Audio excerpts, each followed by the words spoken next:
পাবনার বেড়া উপজেলায় মসজিদ নির্মাণকে কেন্দ্র করে দুই পক্ষের মধ্যে তীব্র সংঘর্ষের ঘটনায় অন্তত ৩০ জন আহত হয়। ২৫ জুলাই সকালে এ ঘটনা ঘটে। ২৬ জুলাই দুপুরে চিকিৎসাধীন অবস্থায় হাফিজুর রহমান হাফিজ নামে একজন মারা যায়। নিহতের ঘটনাকে কেন্দ্র করে পরবর্তীতে অন্তত ২০টি বাড়িতে অগ্নিসংযোগের ঘটনা ঘটে বলে জানা যায়। নতুন মসজিদ নির্মাণকে কেন্দ্র করে সংঘর্ষের সূত্রপাত হয় বলে জানায় পুলিশ। গ্রামটি বর্তমানে অনেকটা পুরুষশূন্য হয়ে পড়েছে।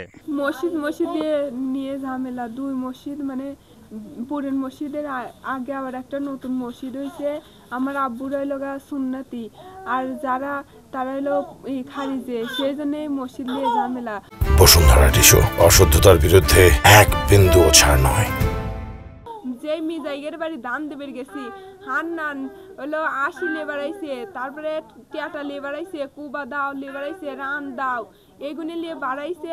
আমার যে দেখছে তে কয় কি এটা কি দরে, এটা কি আগে জব করবো।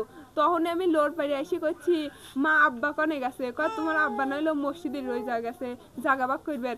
ইতিমধ্যে আমি আর আমার মা হইলো লাইনে যাতে যাতে ওরা দাব বেলিয়ে আসে ৮০ মাসি দিয়ে আমার আব্বার কুবা একবারে সারা মাথা মাইরে আমার আব্বার অনেক সুয়াত হয়ে গেছে। ওরা আমার আব্বার যে ওখানে মারছে, আমরা খুনির বদলে চাই, বিচার চাই।